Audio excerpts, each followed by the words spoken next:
So, Harry, Yeah. what job that you are absolutely not qualified for do you think you could or would like to fake it till you made it in? George Clooney lookalike. George Clooney lookalike? I can see it. It's like Yeah. looking into a mirror. Yeah. Yeah. Handsomest guy alive. Yeah, sure. Yeah, okay. Yeah. It's hard to argue, really. Yeah. Astronaut. See, that's a job you don't want to be underqualified for. How can it be? Do you really want to be... Look, if what's her face? Sandy Bullock from Gravity can do it, I can do it. I don't know if she's the best example, to be honest. She survived. Oh, do you really want to be like that? What was that film we watched? I think it was a Netflix one where the guy like accidentally stows away. Brad Pitt? No, not that boring Ad Astra film. Maybe you didn't see it. Stowaway? Was it called Stowaway? Yeah. It had Netflix not long ago. I didn't watch it. You didn't watch it in the end, no. I was meant to, but yeah, it was okay. But yeah, okay, never mind. But you're picturing me. That would be me. I just accidentally find myself on a spaceship and I'm like, whoa! Yeah, ask me if I think you could convince people you were actually an astronaut. No, I don't think so. Can I imagine you bumping your head and waking up in space? Yes, that I can believe. Yeah.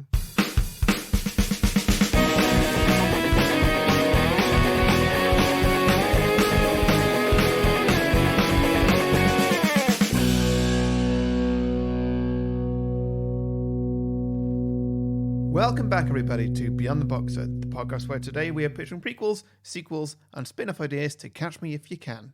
We'll also be pitching some drinking games and hear out other sequel pitches from our Twitter followers. But first, we're going to talk about some of our favourite moments from the original movie and catch you up with a bit of a plot summary. I am Harry, the host with the most forgeable signature. That's true.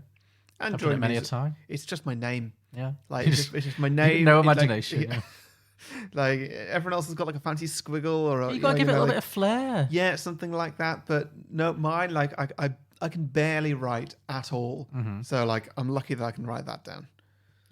And joining me as always, the host with the most money, is John Lucas. Oh yes, I'm famously loaded. Yeah. You're a banker. You keep saying this. I'm not a banker. I work for a bank. Okay, sure. So catch me if you can. Yes, I think I could. Don't think it'd be too hard. God, you're such a bitch. Sorry. So this film. Yes. Do you like it? I did like this. Yep. This film got better the more I thought about it. Okay, that's interesting. Yeah, because this was my first time watching it, and I watched it a few days ago. Mm-hmm. And I watched it and I thought, that was decent. I was like kind of whelmed by it. I was like, that was quite a good little, throwaway kind of bit of action drama, Spielberginess. Mm-hmm. And then it just kind of really stayed with me. And the more I thought about it, the more I thought, this was really good. And it had like levels. And it made me think about things about the film itself. Right, yeah.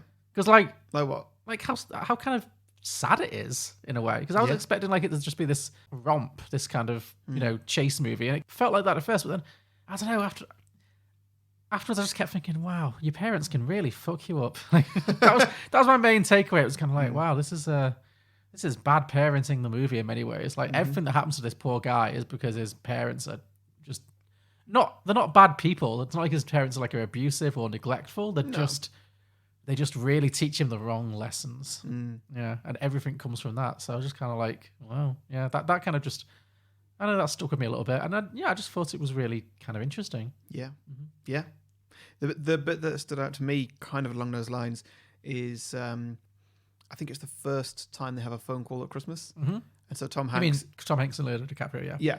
So Tom Hanks is on his own in one of the offices and he's just working into the night. Mm-hmm. And he's drinking coffee and... he just looks a little bit bored and he's not got anything else to do and I mean, he's working on Christmas Eve, enough said. That's like cinema shorthand for sad and lonely. Yeah. And like you compare him to Leo at almost any point, and Leo is living in like the lamp of luxury. He's got mansions and just money everywhere and like sexy women all around him, and Tom Hanks, none of that at all. He's got just the boring plain FBI bit. But then when Leo calls Tom Hanks and Tom Hanks is like, oh, you've got nobody else to call.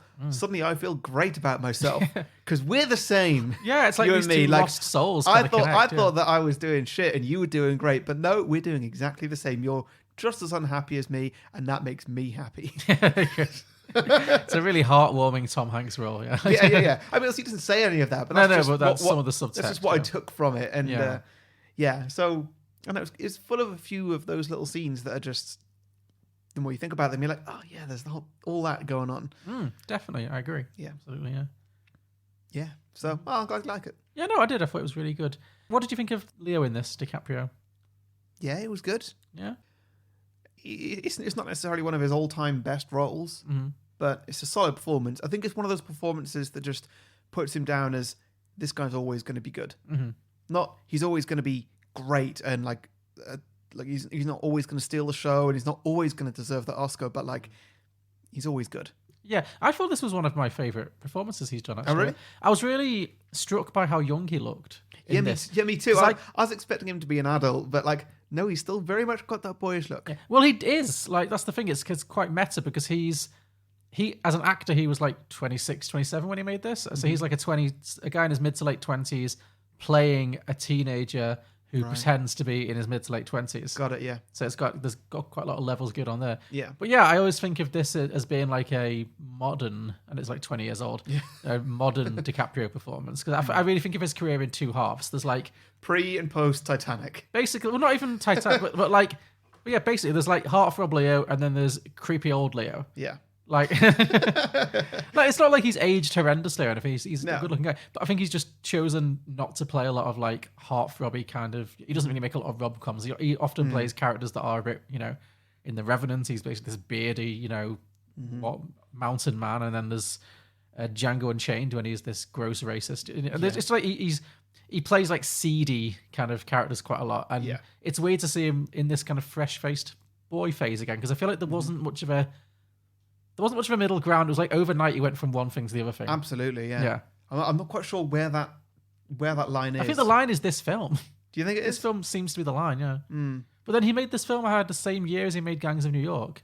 And I think if that has been much more like modern Leo. He's still boyish in that. Maybe it's The Departed. Let me just look up his IMDb, see what's going on. So yeah, he did Gangs of New York this year as well. 2 years later he did The Aviator. And then 2 years after that, he did The Departed. Yeah. I think that's kind of it because I've never seen The Aviator, so I assume that it's not as iconic a Leo performance, not as good a film. I think he got nominated for an Oscar for it. Great. It was when he played Howard Hughes. Yeah. Well, I don't know. I've never watched it and I've never heard good things about it. Okay. But yeah, so like maybe if not a lot of people saw that, then he wasn't in a film for 4 years essentially between Catch Me If You Can and The Departed, and I think that's potentially where the jump is. Departed same year as Blood Diamond, and then he went on to do like Revolutionary Road and Shutter Island and Inception. By which point he's a grown man. Yeah, absolutely. But yeah, he's really just got that boyish charm. Absolutely, certainly. I mean, I think that's why I was so impressed with him in this, because another thing that really stuck with me in this film is a lot of the things that he does and that happen to him when you actually think, oh no, this is a 16-year-old. Yeah. This isn't a man in his 20s. He's pretending to be so like 10 years older. That's a huge plot point, is that he ages himself up for 10 years. And he's posing as a doctor and a lawyer and he gets engaged, all this kind of stuff happens. And then when you actually think, oh shit, this is a 16-year-old boy, he's just pretending. It just adds so many levels to it. Yeah. Like, I really want to watch this again. Just to like remind myself, like, oh wow. So yeah, I was really pleased with this one. Can you imagine having that confidence? No. Oh yeah. It's insane. Bravado, yeah. How big are his balls? Yeah, well, we never do see. No. But yeah. Like having the confidence to get onto a plane and sit in the cockpit, having the confidence to pretend to be a doctor. That one's the one that really like. Well, yeah, a lot of the time I was like, just choose easier careers. Like, it's just like the doctor one made me uncomfortable because like the pilot one, okay, he's never getting on a Pan Am plane, so he's never going to get asked to fly a plane. Yeah, that's fine. So he's got around that. But the doctor one, and I'm 10 seasons deep into ER. It can get very intense very quickly. Yeah, and like it does in this. Well, exactly. Yeah, you absolutely do not want to be caught out in a situation where a doctor is needed when you don't have the training. No. It's like there's so many other things you could pretend to be. Yeah, because I think a lot of people in the world, probably some of the richest and most powerful people in the world, probably got where they were through mostly just faking it. Yeah. But like, yeah, doctors are not among those. No, the top doctors had to actually know their shit. You would hope. Yeah.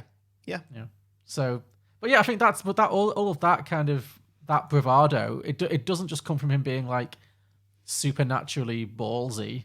It's that he's lived. This is what I meant about how, like, the more I thought about the film, about how his parents, particularly his dad, and that relationship really screws him up, is that that's what he's been raised on. This, I mean, we can get into the plot summary, I guess, but he's basically raised by Christopher Walken, who's amazing in this film. Yeah, he is. I've not seen enough of his films. No, I've seen very few. Well, he's more of a character actor. He's more like, he's more often, like in this, he's playing a supporting role.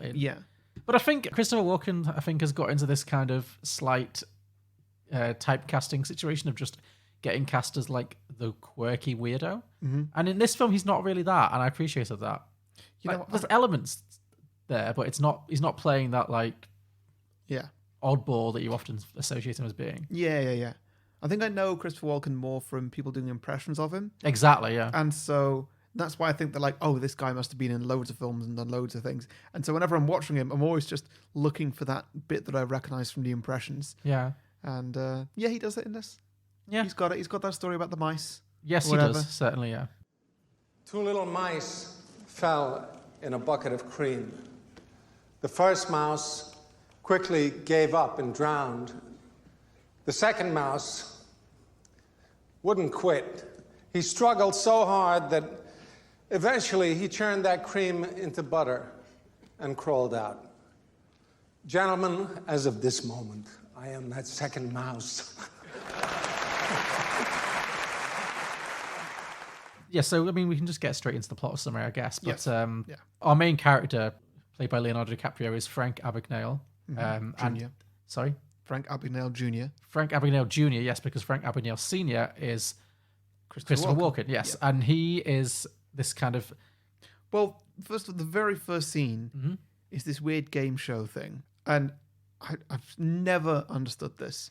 Never once. I've seen this film a few times. I've never understood why this scene is there. Yeah, apparently because it really happened. So? Yeah, no, I agree. It really doesn't fit. This scene doesn't fit with this film at all. And like, it looks like it's going to bookend the film, or it's going to like pop in and out, and maybe we're going to see. So the concept of the game show is 3 people come out and they all pretend they all claim to be Frank Abagnale Jr. Yes, and that I think they're all going to tell one story, and then the contestants of the show have to work out whose is true. Yeah, it's kind of like that quiz show. Would I lie to you? Yeah. And so these 3 people come out. They all claim to be Frank Abagnale Jr. They go and stand at the thing. One person says something. The other person is Leo, so we all know that it's him. And he says something. And then we don't get the third person or anything. Like, the scene just stops right here. And there's never any question of, is this story that we're seeing on film, is this true? Is this the real Frank Abagnale Jr.? Or is this, the contestant number 1 story? Sure, yeah. It just never comes up. It's so weird. No, I think it's just there as like a little framing device kind of thing. Yeah, but I know what you mean. It's not the most successful framing device because it doesn't actually frame as much as just like it kind of peels away and then it never comes back. But I guess they just felt they had to put it in because it was so weird that it would have been on a TV show. I just thought that was so strange. Like, one of these people stole millions of pounds. Yeah. How quirky. Like you'd think people would be really mad about that, Yeah. I mean, he served some time in prison. A very small amount of time in prison, sure. Yeah. Well, yeah, we get the... I've got questions about his prison sentence as well, which is also at the start of the film, so we'll talk about it. But... So, then it cuts to, I think that he's in a French prison. Yeah, a terrible French prison, yeah. Now, what on earth is this French prison? It's like Les Miserables, isn't it? It's like a dungeon. Yeah. Like he's just sleeping in like the rain. This is like 1969 in France, yeah. Yeah, and he's, clearly dying of some poor illness that's clearly caused by just the prison. Yeah. Because nothing else, he wasn't ill through any other part of the movie. Although that cough seems like it comes and goes. Well, yeah, like... By the time he's on the plane, he's fine. Yeah, no, they saw a doctor and that was enough. Yeah. So, okay, I guess we're just jumping over that. But also, like, when it cuts to the very end of the movie and, like, they get him, they catch him, they say that, like, okay, he needs to be locked away in solitary for, like, 12 years or something. Why? Like, I get that he's done a lot of crimes, he's stolen millions of dollars, but... Is that a solitary confinement kind of thing? He's not ever injured anybody. Maybe it's because he's so manipulative they think he might be some kind of sociopath. Such a good talker. Yeah, like he could talk his way out of anything. Okay. That's all I could think of. I agree. I don't know why you would put someone like that in Max. Yeah. Especially if someone's so young. Yeah. Like he's still a minor. Yeah, that's true. Yeah. That sounds seems. I know he's like still. I mean, that seems way harsh. Is he? I know they say he's a minor at the end, but I'm now thinking about it. Actually, no, he can't be. He must have been on the run for more than 2 years. Yeah, they have 3 Christmases. Yes, okay, he's not a minor. But no, but they say he's a minor. Do they? Yeah. They say that even though he's a minor, we're gonna just ignore that because of the severity of his crimes. Oh, maybe do they not say he might be close to a minor? He might be like 19. Oh, does minor mean like under 21? Could be, yeah. He's definitely 15 at the very beginning of the film. No, 16 when he has. He has his 16th birthday at the beginning of the film, fairly early on, and yeah. Him and Tom Hanks, they talk on the phone at 2 Christmases, and then Tom Hanks arrests him the following Christmas. Well, he starts. Spoilers, but they do say 6 years earlier at the beginning. Did they? Yeah. Okay. So he's definitely at least. So he's at least 22. Yeah. By the end, he must be at least 22. I don't know what a minor is, then, do I? No, a minor can't be old. 21 in America would be as high as you get. Yeah. You wouldn't be considered a minor at 22. Maybe the judge said like even because most of your crimes were committed while you were a minor. Maybe yeah. Could be that. Yeah. But no, he's on the run for a good few years. God, this film's shit. It's dreadful, isn't it? Just falls apart. Completely falls apart. Well, it's interesting because this film is based on inspired by a true story. Yes. Frank Abagnale Jr. really does exist, and he really did go to jail for mass fraud, and he really did and come out of that and then spend many years working as a top FBI fraud detective. That being said, there's a lot of controversy about how much of his story, because he really only became well known when he wrote his autobiography, which then got made into this film many years later. There's a lot of controversy where a lot of people think he made like 90% of it up and like really exaggerated how much he'd actually done. Sure. It is a very incredible, amazing story. Yeah. So that kind of, and then you add Spielberg on top of that, obviously making it as cinematic as possible. So I guess this idea that, it kind of doesn't quite make sense, it all kind of falls apart, is maybe kind of somewhat apt. Because it's actually probably, there is probably a lot of like lies and deceptions in the basic story that we're being told. Yeah. So, yeah, I don't think that's hugely if it all falls apart. But this one feels like it's an easy one to fix. Like, just rather than saying 6 years earlier, to say 3 years earlier. Yeah, I don't know. Fixed. No, I got the impression he was on the run for a good few years. I mean, he packs a lot into that time. Oh, yeah. I had a lot of questions about how quickly anything was happening. Sure. Because it really made it look like he's just spending 1 week as a doctor, 1 week as a lawyer, 1 week as the... And I just... Yeah, I really wasn't sure. Yeah. And like, how long had he been with Amy Adams before he married her? True. Well, yeah, exactly. That's the one where you think... Yeah. It must have been at least, I don't know. Must have been a while. Yeah. But yeah, I mean, the film jumps around. It's a long film, but it definitely moves like a clip. It jumps around quite a lot. Yeah. See, he goes on this chat show, and then we have the French...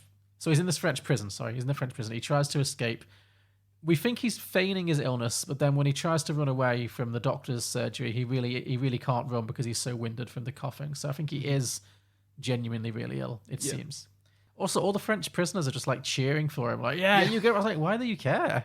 What do all these French murderers care about some American kid running down the hall? Like, yeah.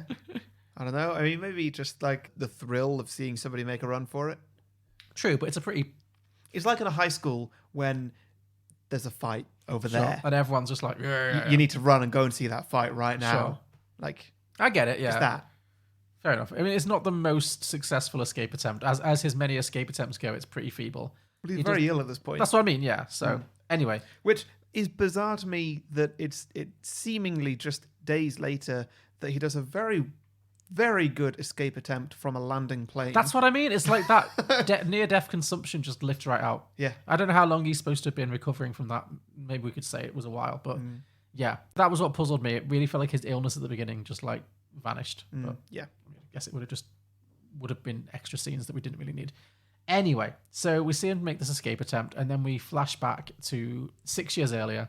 He's 15 years old. He's at some fancy dinner with his parents. His dad, Christopher Walken, Frank Abagnale Sr., obviously a very respected member of the community in some ways. I think he's supposed to have like a very well-known business in New York. He runs. He's got his mother is French, and they had this great romance during World War II when they, World War II, when they fell in love and got married. And it all looks like a perfect, idyllic family home, and he absolutely idolizes his dad. But it does become very quickly apparent that his dad, Christopher Walken, has some quite serious problems. He is a classic kind of self-delusional, habitual con man kind of character. Like he can never admit that anything's going wrong, but clearly he's had a lot of financial problems. Early on in the film, he brings Frank with him to the bank. They go together and they scam their way into a suit store, a tuxedo store. His dad pulls this scam to get this woman to let them rent a suit. And then the only reason he's gone to all this trouble to rent this really fancy suit for his son is so his son can pretend to be his chauffeur, because he's trying to make himself look as like legit as possible while he walks into the bank. So all Leo actually has to do is literally stand outside the bank and look like a chauffeur for a second. And his dad thinks that's going to be enough that the bank are going to be like, oh, he must be super successful. We'll loan him all the money. So then he, the father, tries to get a personal loan from this bank, and the bank turns him down because he's clearly been in trouble for tax fraud, and his own bank won't lend him any money. He's obviously in a lot of financial trouble. But he never just like breaks down and accepts, oh, I'm in over my head, or things are really bad here, whatever. Even when they lose their home, the next thing is that their lovely big house is repossessed and they have to move into a dingy little apartment instead. And even then the dad is still like, oh no, I'll be back on top. This is just it's a fork in the road. It'll be better. It'll be small, easy to clean. It'll be a smaller house. It's like he's always he's like a gambling addict. He's always like just one scam away from getting back on top. It's just like, one more and I'll be up there. I'll be back up there. That kind of thing. And that has obviously really rubbed off on his son and the way his son kind of operates and moves around in the world. It's like it's all about kind of fake it till you make it, and never let them see you sweat. And he says something.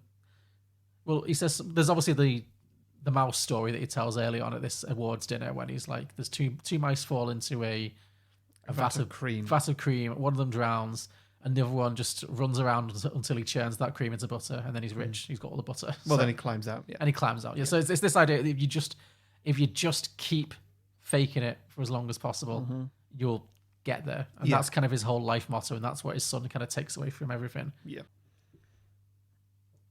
I mean, Leo gets there very quickly. He does, yeah. Like he doesn't go through many sort of faking it and failing moments at all. True. Well, they get their house repossessed. They downsize this little apartment, and then he has to go to a new school, like a public school, like so. I think because he's got like a very posh. He must have been at private school before because he's got like a suit on. So he goes into this very like rough and ready public with school. a logo as well. With the emblem, which is asking for trouble. Yeah, like so you're just gonna wear another school's emblem to your school, even though you don't need to. Well, his mum kind of asks him about that, and he says it's what makes me feel comfortable. So I think it's that same thing of like, I might be down on my luck, but I'm not going to admit to myself that I'm down on my luck. I'm just going to keep pretending everything's okay. Yeah. So he goes to this new school, immediately starts being picked on for wearing his stupid suit, but then he basically convinces the entire class that he's not another student, that he is in fact the substitute teacher, because he's wearing this suit. He looks like a substitute teacher. Yeah. And he just overhears some bullies say that over his shoulder, and something in his head just twigs. He's like, yes, I can be the substitute teacher. I think it's like a little choice he makes to himself. It's like, okay, either I can just be bullied by this guy for ages, or I can just have a bit of fun for a week. Yeah.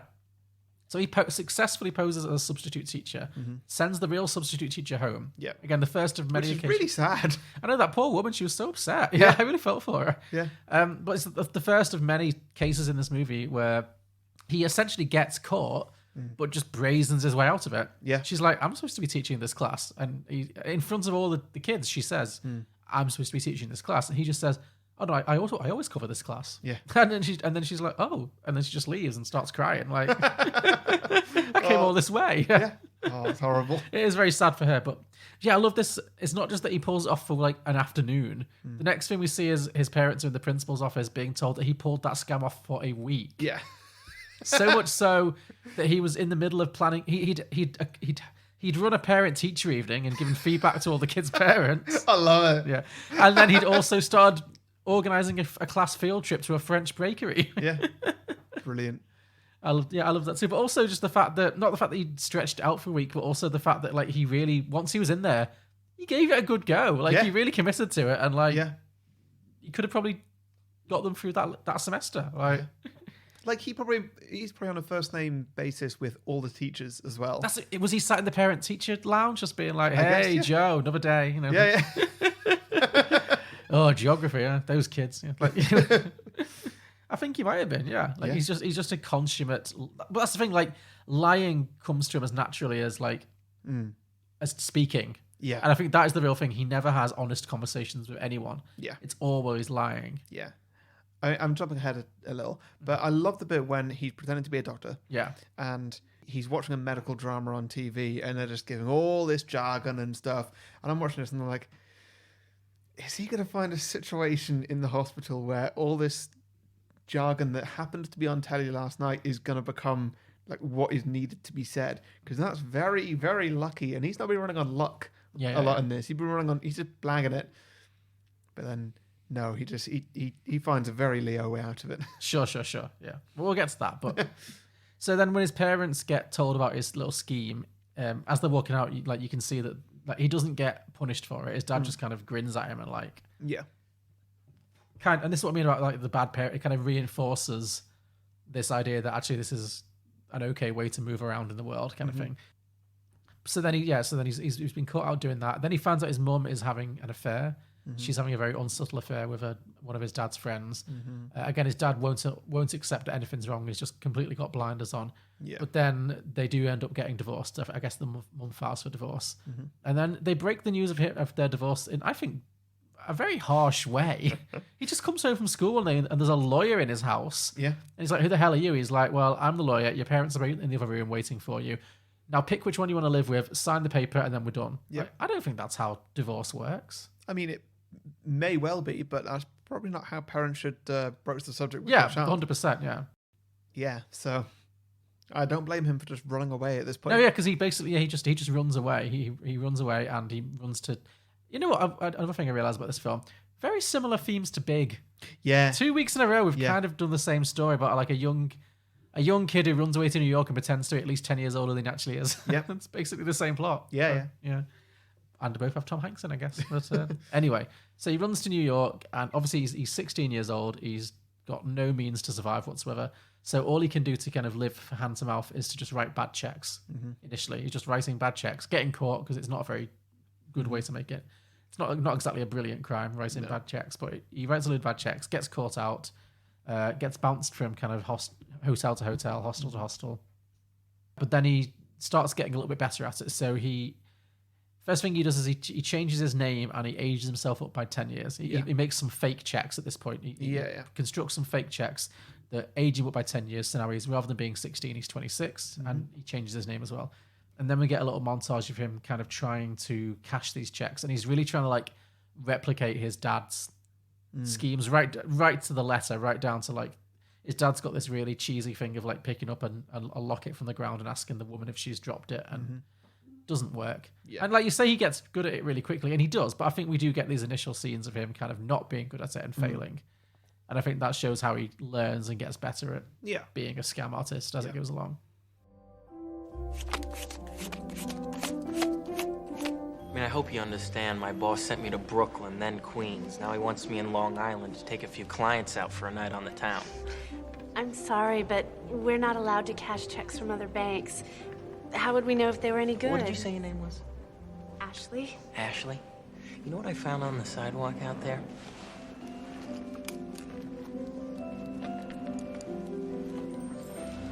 Must have slipped right off your neck.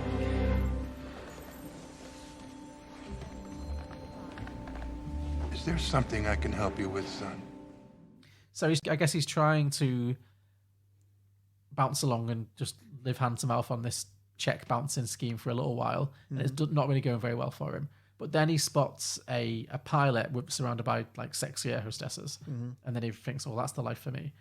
So he decides to scam his way into becoming a pilot at Pan Am. So he manages to get a hold of a uniform. Yeah, very easily. He just strolls into the office and says, "Oh, I lost my uniform. Can I get a replacement?" And gets charged the company credit card, but of course he's not on the payroll. So yeah. I mean, I guess in the 60s this would have been easier to do because nothing's electric. You could just write any old bollocks down. It would take a while for it to come. Yeah, exactly. You've got plenty of time to get away. Yeah, so then he's got this pilot outfit, and then he realizes that because while like random teenagers trying to cash fake checks usually get flagged by suspicious people, pilots are so respected because it's like only not that long after the World War, and I guess pilots are so respected that they can get away with pretty much anything. Yeah. And now he starts finding himself getting away with a lot of these same kind of frauds and forgeries, he can actually cash those checks, and he's starting to make some serious money out of it. Mm-hmm. Yeah, I love the way that he fakes the checks. Yeah. So he needs to get a Pan Am sticker somehow, and conveniently, the ones they have on their model planes are the exact same size that they have on their checks. Yeah. It's a great little loophole. It's great. No, it is. It's one of the pleasures of this film is watching somebody learning how to be a con man and how to do it well, and it really shows you the steps he goes through to learn how to do this really well. So you feel like you're right there with him. Whereas a lot of films that do this, they just kind of like say, "Oh, he's a genius," and we're just going to like ask you to assume that's the case, and that's not particularly fun to watch. Whereas this, you really like, you see him getting smarter and learning new techniques, and it's really, I found it really engaging. Yeah. So he's not actually flying any planes at this point. He's just walking into banks dressed as a pilot and cashing checks. Well, thankfully, he never even tries to fly a plane. No, that did give me a lot of anxiety. Yeah, yeah, I mean, I was like, same. Yeah, I was like, shit. What if someone actually did that? Like, I'm sure it's happened. So people, how do you know the pilot on your plane's a real pilot? You just trust that they will be. But no, he's not. He's not trying to fly any planes. But at one point he gets caught short, and all the banks are closed. But he realizes that actually, as a pilot, he can cash checks in the airports. That's kind of a service they offer for their staff. Yeah. So he goes to the New York airport and he tries with the intention of cashing a check, but instead he gets mistaken for a deadhead. He gets mistaken for a deadhead. Yeah.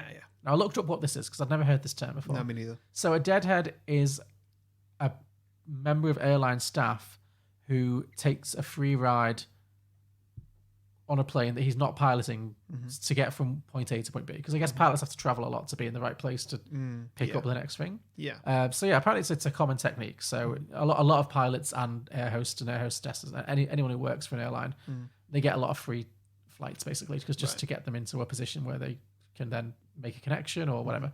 So he's a deadhead, ends up on a plane, and it's his first ever time on a plane. And I love how that's never said out loud, but it's obvious it's his first ever time on a plane, because you see him like getting really not knowing where to sit, getting a bit nervous. Like the air hostess asks him if he wants a drink, and he says, "Yeah, milk." Yeah. Who wants airplane milk? That sounds disgusting. No, absolutely not. Absolutely, it's going to be shaken. It's going to be like very lukewarm, a little bit curdled. Yeah. No. Great. Yeah. So, but he does quite well out of this flight though, because he gets to where he wants to be, and he gets to have sex with Ellen Pompeo. Yeah. One of the first of many future famous women who just appears in a teeny tiny role in this movie. Yeah. She's now the lady from Grey's Anatomy. She's been on that show for like 20 years. Oh, right. Okay. You know who I mean? The main one. Yeah. That's her. So, cool. Yes. So he presumably loses virginity to her. I guess. We can assume, yeah. And then we get a little bit of another montage of him kind of continuing to work his way up to, getting better at forging checks and cashing in fake checks and pretending to be a pilot and traveling all over the country. And also kind of just using his charm on various women. We get another little cameo by Elizabeth Banks, who's also in this movie for all of 30 seconds. Yep. As a flirty bank teller who he kind of flirts his way into cashing some checks with. And he's racking up at this point hundreds of thousands. It turns out millions of pounds. And eventually, inevitably, it starts to attract the attention of the FBI. And in particular, an agent called Carl Hanratty, who is Tom Hanks. What a name. Carl Hanratty. Yeah. And this is Tom Hanks, who is our kind of second lead / antagonist in this movie. Yeah, he's not been in it much until now. Well, this is his first scene. Well, it's been some of the... Oh, I mean, he's in the preamble, isn't yeah, he? Sorry, he's in the that sort of preamble. thing. Yeah. He's in some flashbacks, yeah. Yeah. No, it's unusual to see Tom Hanks kind of... I mean, he's not really that much of an antagonist. Because he's kind of... In the end, he becomes like the kindly old dad figure that we always expect Tom Hanks to be. But for the first hour of the movie, he's pretty much your antagonist. Yeah. Did you enjoy his Boston accent? Oh, his accent really came and went, didn't it? It was really in and out. He's not an accent man, is he? He isn't, no. He's a great actor, but he's not an accent man. He shouldn't try accents. It very rarely goes. I mean, Forrest Gump was an accent, I guess. Yeah. Yeah. He can do them, but it always sounds very cartoonish. Yeah. That was a very extreme accent. True, yeah. And I think he actually based it on a boy with a speech impediment. He based it so there's an accent and there's a speech impediment. He based it on the actor who played his younger self. Did he? Yeah, famously in Forrest Gump, the kid who played young Forrest Gump, he just copied his voice. All right. So the kid wouldn't have to put on an accent. Okay. Yeah. Cool. Yeah. But yeah, and I agree. This Boston accent, it goes really big. It really swings for the rafters. But yeah, he becomes obsessed with chasing Leo down and capturing him. And he does manage to track him down to a hotel room in which, on the turn of a dime, Frank just manages to brazen his way out of it once again. He's so suave. It's insane. Like, just walks out of a room. There is a man pointing a gun in his face. He doesn't blink. Yeah. Just immediately turns it on. Mm-hmm. It's great. It's fantastic. Yeah. And again, when you watch that and you think, oh, this is a 16-year-old. This is a child. Yeah.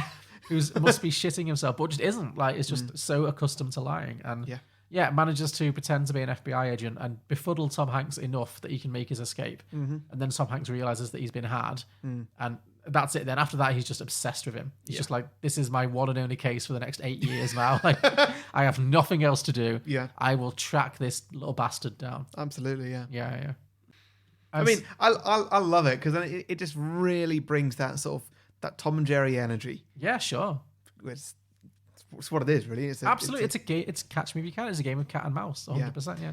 But yeah, I just love Tom Hanks' determination that he needs to get this guy.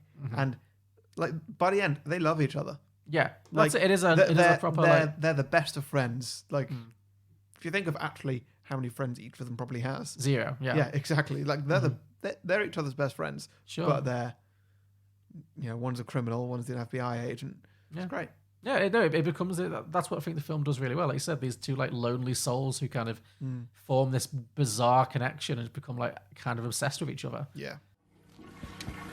FBI! Come out of the bathroom! Step out of the bathroom! Hands on your head. Oh, that's the new IBM Selectric. Put your hands on your Change head. the print type in 5 seconds. Shut up! Pop out the ball. Put your hands on your head! Put your hands! You know, he's got over 200 checks here. Hands of Indian on ink, your head! Drafting. He even has little payroll envelopes Put it down. addressed to himself. From Put it down! Drop it! Relax. You're late, all right? My name's Alan, Barry Allen, United States Secret Service. Your boy just tried to jump out the window. My partner has him in custody. I don't know what you're talking about. What, you think the FBI are the only ones on this guy? I mean, come on. Come on, he's dabbling in government checks here. I've been following a paper trail on this guy for months now. Hey, you mind taking that gun out of my face? Please, really. I mean, it makes me nervous. We see some credentials. So yeah, he starts chasing him down. And then around this time, obviously now Frank is aware that he is a highly wanted FBI kind of subject. And so now he starts thinking of himself as kind of a super glamorous spy. And we see him watching all the old James Bond movies. Oh, yeah. And then we have a great scene where he buys a tuxedo to look like James Bond and tries to pass himself off as Ian Fleming. Like, What did the tailors think? I don't think they actually thought... Oh, sorry, Ian Fleming is like a 26-year-old man. That adds up. I guess he just used the name Ian Fleming as like a fake name. I don't think he was trying to pretend that I'm the guy who wrote James Bond. Because most people don't know the names of authors. It's not a particularly famous career path. Anyway, so at this point he's living from hotel to hotel and he's drifting about, feeling very glamorous. And this is when he runs into another one-scene wonder, Jennifer Garner. Yeah. They kind of have a flirtation moment, and then she reveals that she's a prostitute. In the weirdest way. In a very weird way, Yeah. In the kind of way where I think if it was me in that situation, I'd be like, I can't tell if you're playing a game. Yeah. Or like if you're just being like weird, flirty, and you're just saying some things, or if you're actually a prostitute. But I can't ask because if you're not, then it's really offensive. Yeah, it is. She really like traps him in a awkward situation because she's like, she said they're already flirting, and then she says, how much would you pay to have sex with me? But like say in a way that like seems like, is that a joke or is it not a joke? And then turns out it's very much not a joke. $1 million. Yeah. They're like, oh, sorry, you're being real, right? Okay. 200 then. Yeah. Yeah. So then she manages to negotiate him up to $1,000. Yeah, and he pays her with a dodgy check. He gives her a pre-written check that's like 1,400. She pays him. Back. So she ends up paying him to have sex with him. Yes. Oh God. Poor woman. Yeah. I mean, it's Leonardo DiCaprio. I'm sure she's had worse days, but yeah. But yeah, absolutely. So then, it's around this time that we get the first Christmas phone call, which you mentioned earlier, where Frank phones Carl on Christmas Eve, and and then Tom Hanks' Carl realizes that this kid has literally no one in his life, and he's so lonely he's phoning the FBI agent who is trying to send him to jail just to have somebody to talk to on Christmas Eve. Yeah. Very sad. But it's around this time that Frank then moves away from New York and moves down to Atlanta, Georgia, buys this big ass mansion. And they never really, one of the things I say about this film, I don't know if it's a criticism or just an observation, but they never show him spending the money particularly. No, like, you're right. Because a lot of the film I was watching, like all the Tom Hanks stuff from the FBI, and I was like, seems like they're putting all together too much effort into chasing this kid down for what is essentially a petty thievery and a pretty much victimless crime. And then I was like, oh no, but he's literally defrauding banks for millions and millions of dollars. But you never see that. You never see him like spending the millions particularly. Yeah. So yeah, I thought that was interesting. That's something they don't really dwell on. But he goes down to Georgia. He kind of buys a giant mansion, we assume. And then this is when he has a career change as well. He moves away from the glamorous world of piloting and breaks into the world of becoming a doctor. Yeah, which is my anxiety just goes through the roof. Sure. I was like, pretending to be a pilot, it's not necessarily going to fly a plane. It'll be all right. Pretending to be a doctor, all kinds of shit can go down and people's lives are at stake. I mean, having not seen the film before, I did, when he was on that flight at the beginning, I was like, oh God, is the pilot going to have a heart attack? Is it going to be one of those films? I was like, oh, thank God. Because that idea of being, I think I don't know what I'd find more stressful. No, I think I'd definitely prefer to be a doctor.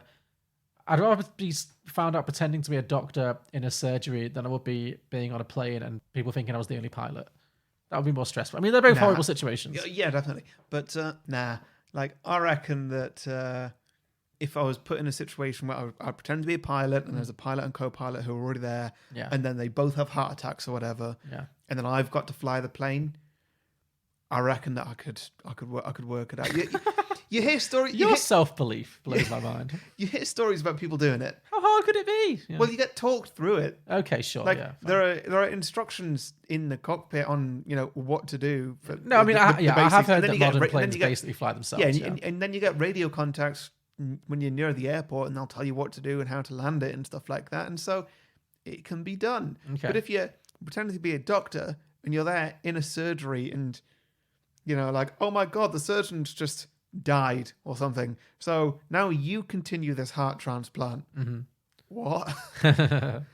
Yeah, no, I agree. It is very, very. I don't even know how many pipes the heart has, and I call them pipes. True. Well, yeah. No, if anyone ever sees you looming over them in the middle of an operation wielding a scalpel, they should pray for death immediately. It is. Yeah, it's not going well. But yeah, so he moves to Atlanta, Georgia, and gets a job as like the in-house, like, again, it's not a doctor who will be expected to do a whole load of surgery. It's like I don't know what the title they give him is, but like, yeah, he's like training the other doctors, isn't he? Yeah.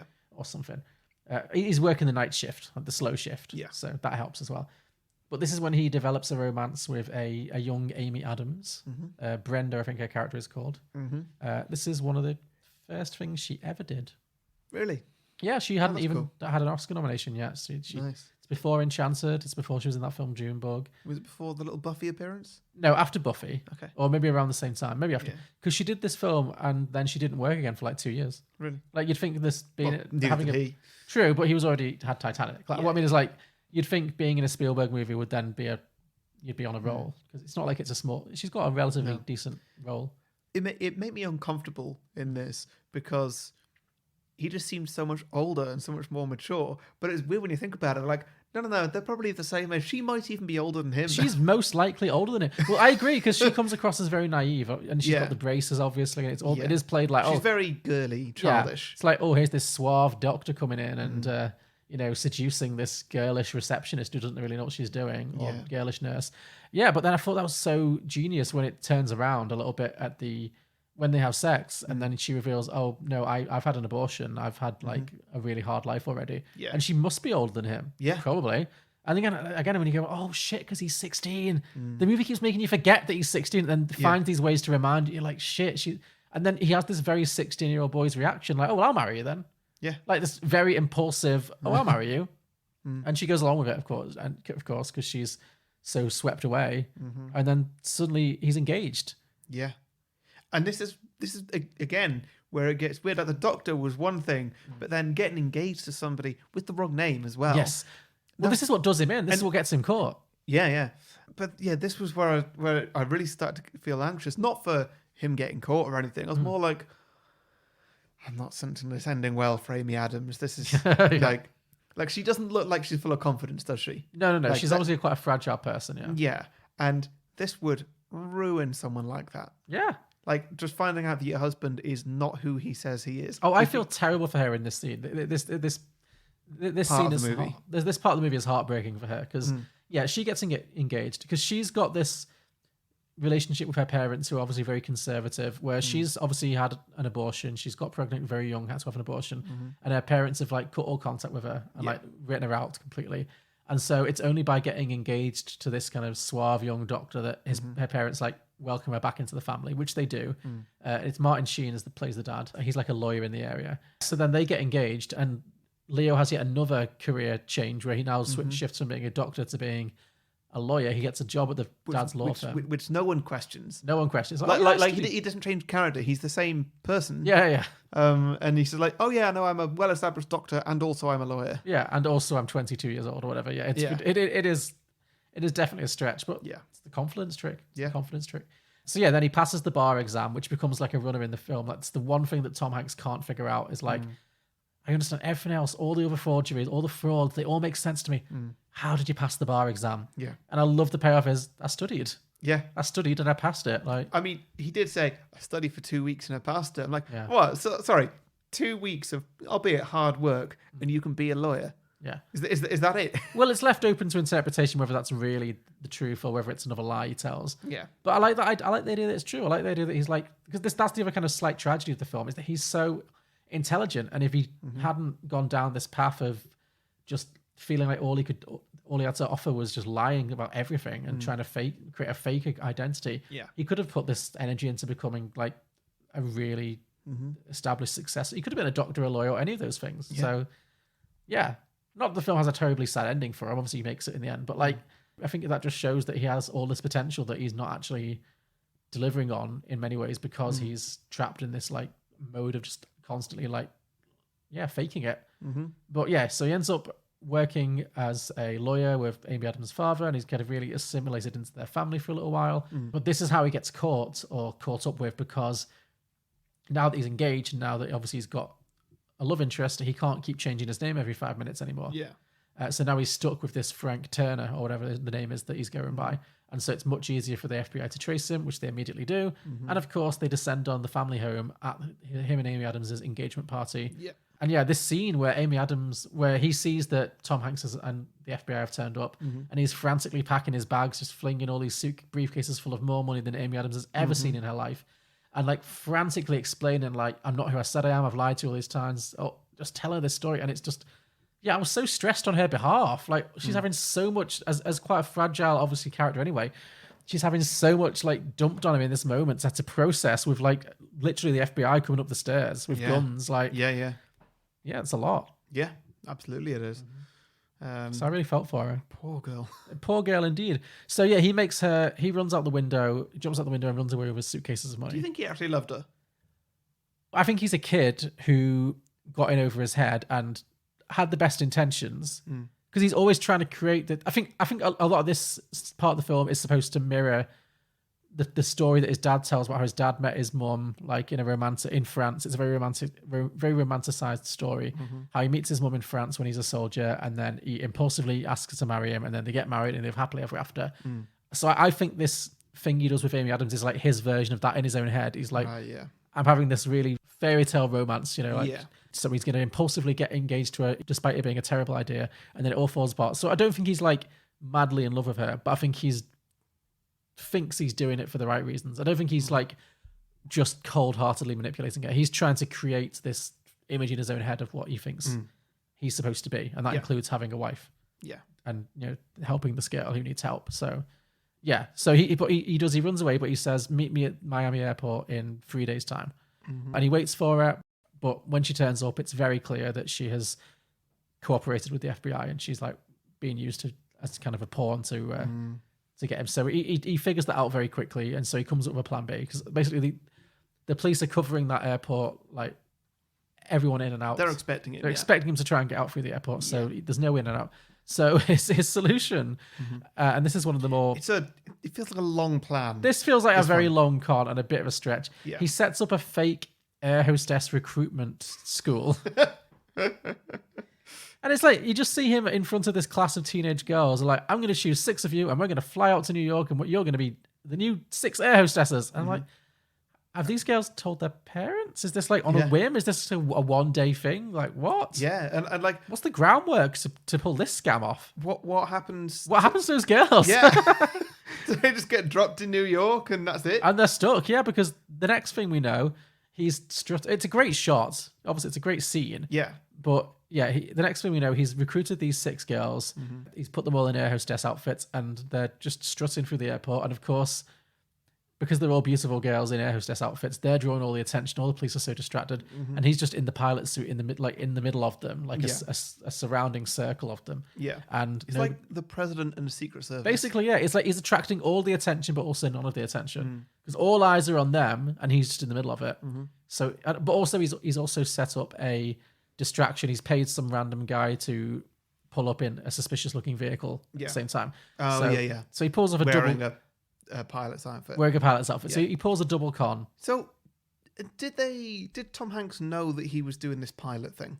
Not this pilot thing, but like in general, like pretending to be a pilot and I guess maybe because if he did, then surely he'd just say to the airport, the security, whatever, just check the photo IDs of every pilot. We know what this guy looks like. Just check there's a guy posing as a pilot. Yeah. He's stolen millions of dollars. This guy will try and get on a plane and sit in the cockpit. Let me remind you, he is not a pilot. Do not let him on a plane.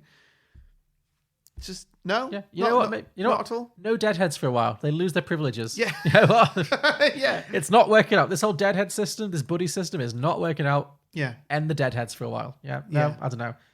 But he does manage to narrowly escape once again through this diversion.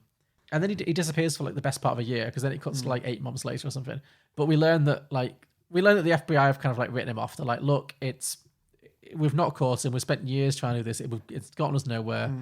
He's in the wind now. Whatever. Just let it go. But Tom Hanks cannot let it go. It's a personal vendetta for him. And it is one of those like crime movie cliches where you kind of like, is this man taking on any other cases? Yeah. Has this been his sole job for 8 years? I've only watched one movie where this has ever been addressed, and that was Zodiac. Oh, yeah. Which, famously also a true story. Yeah. Where a year or two later, somebody goes to Mark Ruffalo, who is the main detective, and says like, hey, I've got this new evidence on the case or whatever. Like, do you reckon you can do it? He's like, no, I've got a million other cases. Like, do you think the Zodiac killer's the only killer? Yeah. Yes, exactly. That's the thing. All these movies just presuppose that there's one cop, there's one detective for every major crime. Yeah. And that's just theirs for life then. Yeah. So, whatever. He can't let it go, even though the rest of the FBI are kind of like telling him he needs to let it go. Like, you made a fool of yourself. I think we're supposed to believe he's kind of squandered his chances of promotion because he's kind of thrown away his credibility chasing this wild goose chase for all these years. So, which is probably why he's so obsessed at this moment. But in the meantime, he's also, because at some point he interviewed the father and the mother. Yeah, and I think from the mother, he learnt about the parents' romantic story, about how they met in this little French town during World War II. And I don't know, at some point, Tom Hanks just kind of puts 2 and 2 together. Oh, he must be in that same French town. Yeah. And so he just flies to this French town. Yeah. They just didn't work out how to finish this. Yeah, at this point, the movie starts just like getting a little bit, you can see the sweat a little bit in terms of getting everything into where it needs to be. Yeah, because I don't know, that kind of came out of nowhere. And it was like, why would Leo go to that French town? Yeah, it's never really explained. Except maybe, I guess we're supposed to think he's just drawn to it. Yeah, unless like he wants to get caught.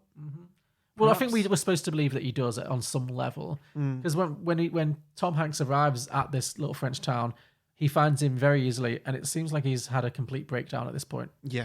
He's just like running around this printing press that he's set up for fake checks. Yep. Like at this point, he's got enough money to live on for the rest of his days, surely. Yeah, I guess. He's only continuing to do it because he wants to get caught on some level. Yeah. So he's like, he's kind of a little bit unhinged, and he's kind of racing around this printing press in just like a vest. And then Tom Hanks is like, look, there's a bunch of French police outside. If you let me arrest you, you'll live. If you run out there on your own, you will be shot dead immediately. And they have this kind of back and forth where, again, this scene I thought was really quite touching, because it really showed how Leo's character is like, not just that he's a habitual liar, but he just assumes everyone's a habitual liar. Yeah. The idea of telling the truth in any situation is so alien to him. Well, I think that he always thought of Tom Hanks as he would always tell the truth. Yeah. Like, because Tom Hanks is by the book. Mm-hmm. That's his thing. In this movie, that's his thing. He's Yeah. by the book. So the idea of Tom Hanks telling a lie, like when Tom Hanks says that, and Leo, like he really does a big double take, just like, that sounds like a lie. Like, that's definitely a lie. But our relationship is that you don't lie. I do. That's the thing. So I just have to believe you. Oh, that's interesting, because I interpreted it slightly differently. You might be right. I thought it was more like he was just like, oh no, what's the angle? What's the angle? This is another lie, isn't it? And Tom Hanks is like, no, I'm telling the truth. Mm-hmm. I'm not like you. I'm not lying. I'm telling the truth. And if you don't believe me, you are going to get killed. Yeah. Right? Yeah. So, I mean, either way, we get the scene, and he makes Tom Hanks swear in his daughter's life, which he does. And then it turns like it kind of fakes you out where he goes outside and there's nobody there initially, and you think, oh, Tom Hanks has poured a fast one on him. But then Well, he kind of did. Slightly, but then the French police are there, because then he gets dragged away to this like Dickensian French prison. Yeah. Well, yeah, I mean, Tom Hanks definitely did pull a fast one there, because if Leo had run out of that building, he would have got away. Potentially, because there was nobody outside. But they were. They turned up. I think they were watching the building. They turned up a short while later, but like, well, why not just go and park outside the building anyway? Maybe. I don't Tom know. Hanks is saying like, look, if you run out there, they're going to shoot you dead immediately. Sure. And Leo's thinking, if I run out there, I can just run away. Yeah. And like, I could probably outrun Tom Hanks. Yeah, sure. Which I was kind of disappointed it didn't come down to just that. An actual chase scene. Yeah, just the two of them running after each other. I mean, Leo's got a good 20 years on Tom Hanks. It would be a bit one-sided. True. How is it that we're always talking on Christmas, Carl? Every Christmas, I'm talking to you! Put your shirt on, Frank. You're under arrest. Hey, are you hungry? Do you want some beans, Carl? They got the best French beans here. There's 2 dozen French Give these a police try. officers outside. Carl, I gotta tell you, they're They delicious. wanted to bring you in. You want a They bite? didn't want the help of an American. Are you hungry? You want a bite? But I told them I wouldn't bring them to you unless I could put the cuffs on you myself. Oh, you have a gun? You have a gun? No gun? No. No gun. And you tell me what? There's 2 dozen French police officers out there right now on Christmas Eve. That's what you're telling me? Yeah.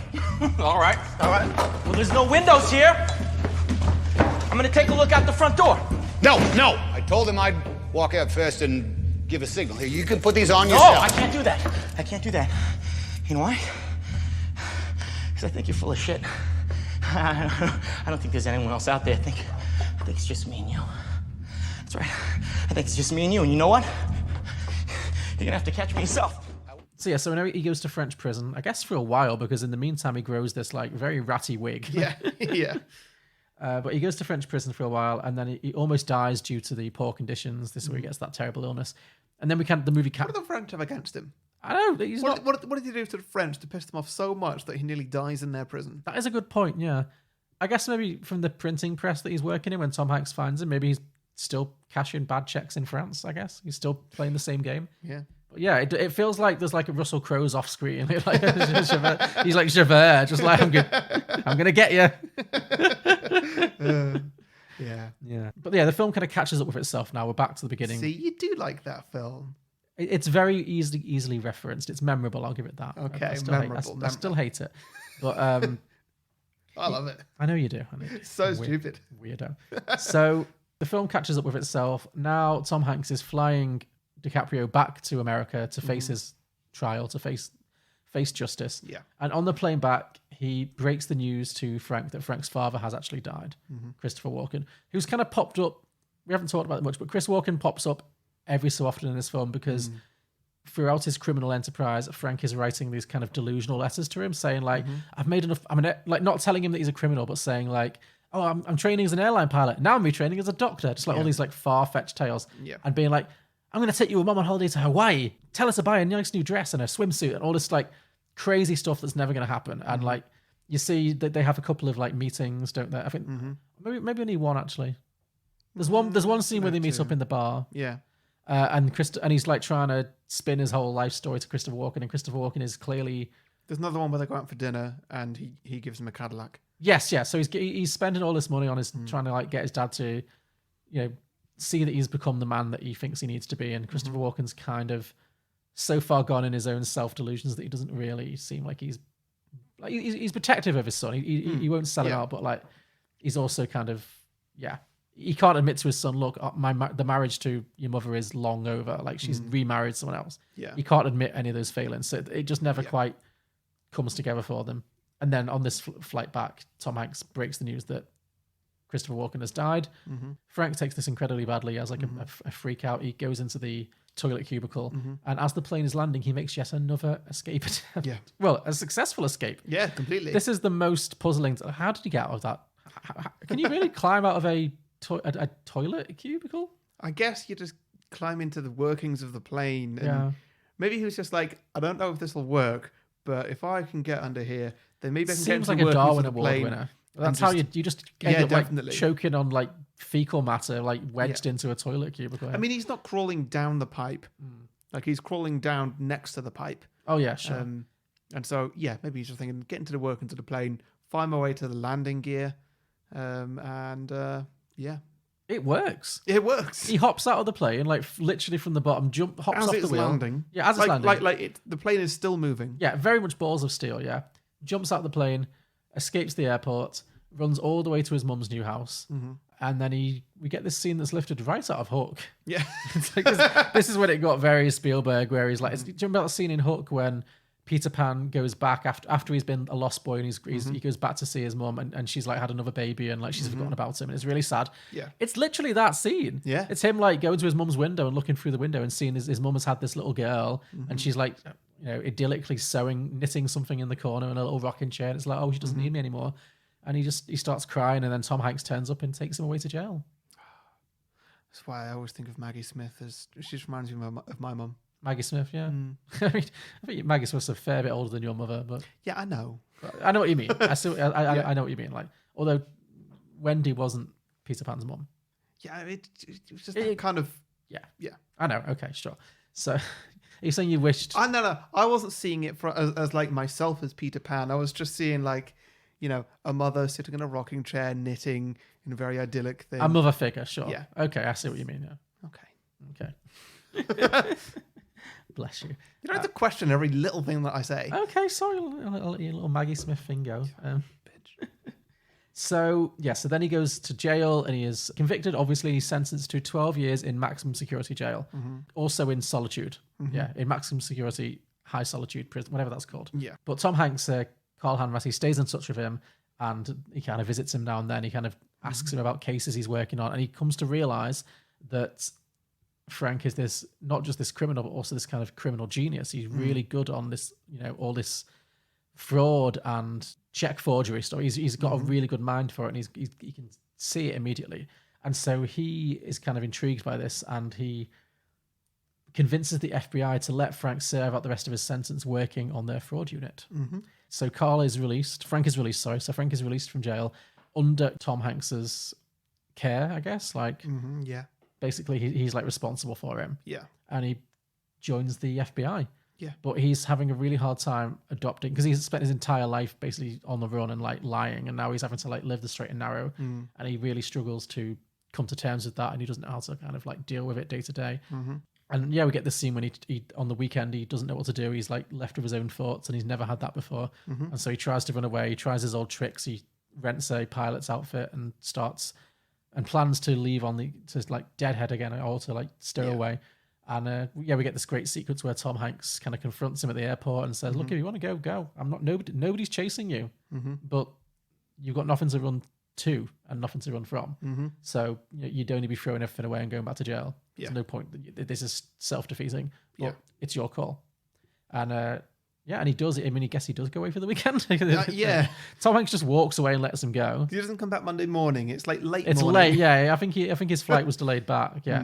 But ultimately, he makes the adult choice and he comes back in, and then we get the closing credits where it kind of has a classic Spielberg. Here's what really happened. It says that this guy, Frank Abagnale, then ended up working for the FBI for 26 years. Abernathy. What was it? Abagnale. Abagnale. They say his name like 50 million times in the Frank movie. Abagnale. I'm sorry. Abagnale is something else. Abagnale. Yeah. Whatever his name is, he was an FBI agent for 26 years. He got married, had kids. He lived happily ever after. The end. Boom. Wow, sorry. Well, don't question me. Yeah, there you go. Yeah, so that's Catch Me If You Can. Yeah, it's a good film. I enjoyed it. Yeah. Good old Spielbergian yarn. Yeah. Because you've not stopped talking for like an hour and 9. You've barely taken a breath. It's a lot of plots. It's a lot of plot to get through. My God. Yeah. It's a long film. Yeah, it is. Listen, I'm sorry I put you through all this. You go back to Europe, you're going to die in Perpignan prison. Try to run here in the States, we'll send you back to Atlanta for 50 years. I know that. I spent 4 years trying to arrange your release. Had to convince my bosses at the FBI and the Attorney General of the United States you wouldn't run. Why'd you do it? You're just a kid. I'm not your kid. You said you were going to Chicago. My daughter can't see me this weekend. She's going skiing. You said she was 4 years old. You're lying. She was 4 when I left. Now she's 15. My wife's been remarried for 11 years. I see Grace every now and again. I don't understand. Sure you do. Sometimes it's easier living the lie. I'm going to let you fly tonight, Frank. Not even going to try to stop you. Because I know you'll be back on Monday. Yeah. How do you know I'll come back? Look. Frank. Nobody's chasing you. So, drinking games? Yes. So, drink whenever they play the theme tune. Sure. I mean, it's a classic Spielberg score. What's the John Williams. A classic John Williams score. Yeah. See, I didn't think it was John Williams initially. Really? Because I remember that I've not seen this film for about 15, 20 years. Sure. I remember it had a really good intro, like a great animation, but I just it kind of forgot what it was. And so, yeah, then this intro happens, and it is great. It's a whole... It basically spoils the whole plot of the movie if you really pay attention to it. Yeah, which I really like. Yeah, no, me too, yeah. Yeah, so that's fun. And the music... it doesn't sound like John Williams music. It's not like, classic John Williams. Initially, like later in the movie, it's like, oh, this sounds exactly like John Williams. Yeah. This is just it's boring John Williams. But then, like, the intro is great. Yeah. And they replay it many times in the movie. Yeah, you're right. No, when I say classic John Williams, you're right. It's not necessarily like a run-of-the-mill John Williams score. It's more like it's classic in the sense that when Spielberg does movies, his scores are like their own characters, and they really come in and out a lot. And the score is like a real character in this film. So Yeah. Drink for a wig. Okay. This is one of the wiggiest movies we've watched in quite some time. Some of them might actually just be different hairstyles, but Leo's hairstyle changes pretty much scene to scene, and he's got some very distracting wig work going on, especially in like when they make him look super young and then when he's like in prison, in the French prison as well. Like there's a lot of scenes when his hairline is very distracting. Mm-hmm. Yeah. I was thinking about his French wig. No good. The French wig was awful. Yeah. To go back to the last one, John Williams was nominated for this one. Oh, good. He didn't win. Yeah, this film didn't get a lot of Oscar nominations. No, it was just him and John Williams and Christopher Walken. That was it, yeah. That was it, yeah. So not even Leo. Not even Leo, no. Couldn't catch a break. Drink for the Mouse Story. Oh, yes, every time that mouse story gets wheeled out, yes. Yeah. This is Christopher Walken's standard aspirational story that his son then kind of recycles multiple times in the film. Makes you wonder how many times Christopher Walken said it. Oh, a lot. It's like when he gets up at the start, he's getting given an award, and all his friends there, everyone he knows, and he tells this story. He just randomly drops this story. Yeah, and you got to think, like, how many people in this room have heard this story 20 million times? Probably, yeah. He seems like the kind of guy who tells the same stories over and over again. Yeah. Drink for a costume change. Sure, yes. Leo has so many costume changes, obviously because he's constantly changing his whole persona and his character. You could definitely get very tipsy taking a drink every time he changes to a new costume. Yeah, definitely. Drink every time Leo escapes from a situation. Oh, yeah. I mean, it's the title of the movie, Catch Me If You Can. Absolutely, yeah. He definitely makes many an escape. I mean, I feel like the escape from the plane is like maybe one too far.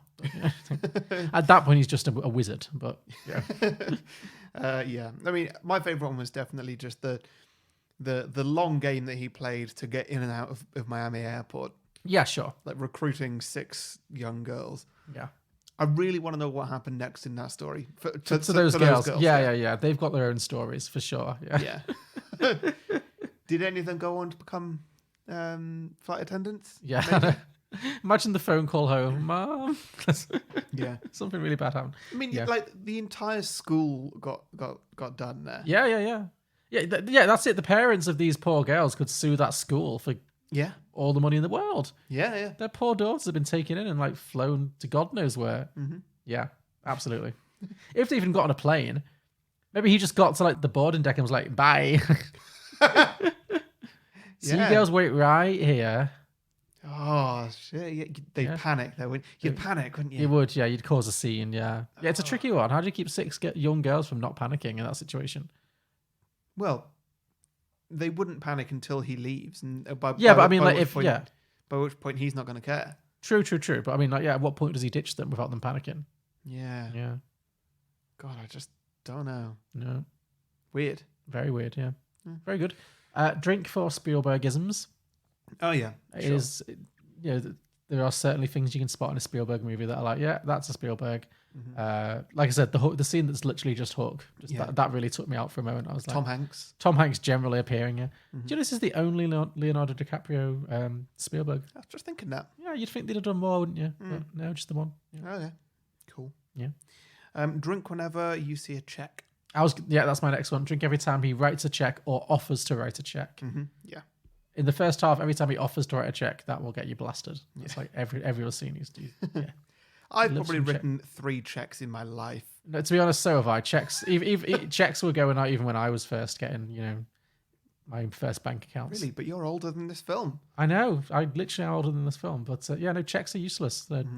I think the only thing I've really used a check for was like to pay a deposit on a flat. That's about it, really. Right, yeah. Yeah, they're not really very useful. No. And as this film has amply demonstrated, they are not very secure. They are, especially in the pre-internet age, they were an incredibly insecure way of managing money. Mm-hmm. So yeah, try going into a shop now and paying with a check. You'll get short shrift. You'll immediately get like the detectives on you. Yeah. Okay, my last one. Drink for a TV or film reference. Sure, yeah. Obviously, there's the Bond scene, but there's also he learns everything he needs to know from the Doctor's show. Oh, yeah. He's watching that weird... There's the show at the beginning, obviously, the quiz show he's on, where he's 3 of 1 or whatever it's called. And, yeah, there's the scene with Amy Adams' family as well, when he's trying to, like, fit in with the family by singing the theme tune to a song to a TV show he's clearly never seen in his life. So, yeah, lots of TV and film in this. So I've also got drink whenever he speaks to a new woman. Yes, sure. Plenty of those. Drink every time a future famous woman shows up in this film. Definitely, yeah. Drink if he tells a lie. So Harry, that's just water falling a 2.5-hour film. That would put you in the hospital for sure. Drink whenever somebody says Pan Am. Yes. Or drink for him and Tom Hanks phone calling each other. Yeah, there's only a handful of those, but yeah. Oh, and drink when they mention Christmas. Drink. Oh yes, that does beg the eternal question: is Catch Me If You Can a Christmas movie? I'm gonna go. Yeah, I'm gonna go yes. I feel like you could watch this at Christmas and be like, yeah, there's something. This could definitely if not festive. This could definitely be a Christmas favorite. Yeah, I could see watching this. It's family friendly, more or less. You could watch this with your parents and not be too embarrassed. Yeah. Yeah, it's got warm and fuzzy bits, and it's long enough that you can watch it after a big meal. Yeah. Yeah. Yeah, I'm going to say this is a Christmas... I believe it was released at Christmas as well. All right. Okay. Yeah. Came out at the same time as Gangs of New York. Interesting. Like within weeks of each other. Interesting. So, yeah. It's also interesting. This must have been a weird one when it came out, because it and Gangs of New York both came out quite soon after 9/11. Yeah. So Gangs of New York had a big thing in it because it was New York. Yeah. And this one, because there's a lot of just like, blagging your way onto flights. That's a good point. Yes. Sorry, someone had to say it. That is true. That didn't occur to me. Right in 2002, that must have been a very that would have been like, whoa, too soon. Yeah. Oof. Well, I hadn't thought this must be another one where you can drink for a non-white person. I saw one. It's the one. I don't think I saw any. It's a jazz singer. Of course it is. Oh dear. Yeah. He's on camera for all of about a second, maybe 2. Okay, yeah. It's a very white world once again for this one, yeah. So. It is. A shame, really, because there's no reason why this needed to be. No, in the 60s, you could definitely have had like some characters, Yeah. but whatever, yeah. Yeah. Was it set in the 60s? Mostly, yeah, predominantly 63 to 69. Okay, so, cool. Yeah, because I feel like they didn't dwell on when it was set too much. Not especially, no. Not they often... I mean, Forrest Gump... Some of the outfits. Forrest Gump's quite the extreme version of this, but I often find that films, when they're in the 60s, they're really like, hey, it's the 60s, man. Summer of Love, like we're on the moon. Martin Luther King, yeah. It's really like everything's the 60s. Yeah, I know what you mean. But there was nothing in this. Well, I think it's because like Frank's character is just like not living in the world. He's just this isolated person who's not like... He probably never really watches the news or anything. He's like, he doesn't engage with the world around him. So maybe that's why he's kind of out of time. Yeah. But yeah, I know what you mean. The only real tell is the costumes that a lot of the women wear. That's kind of the main thing that makes it look 60s. Other than that, it could be any time. Yeah. And the technology and lack thereof, I guess. Yeah. Bonjour tout le monde, I'm Finn, and every Tuesday I host a podcast called Passport People, in which I talk to people from around the world about the places that matter to them. What is so special about each location? What makes each place tick? Where are they headed? To join us on our round-the-world trip, talking to a diverse range of fascinating people from an incredible variety of professional and cultural backgrounds, search for Passport People in Spotify, iTunes, or wherever you get your podcasts. Cool. Okay. Do you want to get some sequels? Sure, yeah. Do you want to go first? I can do, yeah. So I've got two very small ideas and one slightly more fleshed out, but not super long one. Okay. So, okay. My first one, this one doesn't focus particularly on Frank. This is kind of picking up from Amy Adams's perspective a little bit because we mentioned she has a very sad arc in this film and she kind of gets screwed over. You know, she falls in love with this seemingly suave doctor only to learn that he's 10 years younger than he says he is, and he runs away and leaves her with the FBI all over her house. So obviously that's very stressful. So let's pick up immediately afterwards. Like Frank's done a runner. Tom Hanks and all the other FBI are in there. They're telling her what's going on, and she's processing all this news. What my fiance is a liar. He's not who he says he is. His name isn't what he said his name was. He's stolen millions and millions of dollars. He's a fraudster, and he's also 16 years old. Yeah. And I had sex with him. Oh my god! Like, there's a lot for this poor woman to process. So she's obviously deeply traumatized. Her parents are obviously going to be not very supportive because they don't seem like they ditched her after that abortion. So clearly they're not the most supportive parents. Yes, I'm thinking she has this horrible night, of learning all of this, and eventually and then the FBI say, look, we're going to ask you to come in tomorrow to discuss what to do next because we're going to need you to help track him down because she must have told them, oh, he said to meet me or whatever. Or maybe she hasn't said that yet. I don't know, doesn't matter. Anyway, it all dies down. She's not arrested. She's done nothing wrong. Obviously, she's free. So the FBI, once they've established that he's definitely left the premises, they all leave. The parents go to bed. She's left in her bedroom, devastated, crying her eyes out, whatever. And then she notices that there's still a suitcase on the ground. Right. Because in that scene, Frank is frantically grabbing suitcases all filled with hundreds of thousands, millions of dollars in cash. Yeah. So I'm thinking, what if in his rush, in his hurry, because he's got so much, he forgets one. Right. Okay. And nobody really notices because they don't really put two and two. They're not searching for the money; they're just searching for him. I mean, you could also say I thought this at the time. That rather than just she finds one on the ground, she just she remembers that he grabbed one down from the top of the bed. Yeah, it could be up above the bed. And then he grabbed another one down. How many are actually up there? Yeah, that makes more sense if and maybe there's 3 more. Yeah. Or something. Yeah. That actually makes more sense if she looks above the bed and finds that he didn't have time to grab them all. Yeah. So, yeah, I'm just thinking that, she finds a suitcase now filled with money and she doesn't tell anyone, but now she's rich beyond her wildest dreams. And it's a lot of money as well. It is a lot of money, but also she can't really, she's being at this stage, she's very closely connected to a major crime. So she knows she can't go out. She can't just go out tomorrow and be like, woohoo, you know. I mean, off air. I took out £240 today because I need to just take out some money to pay for the caterers for the wedding. Okay, £800.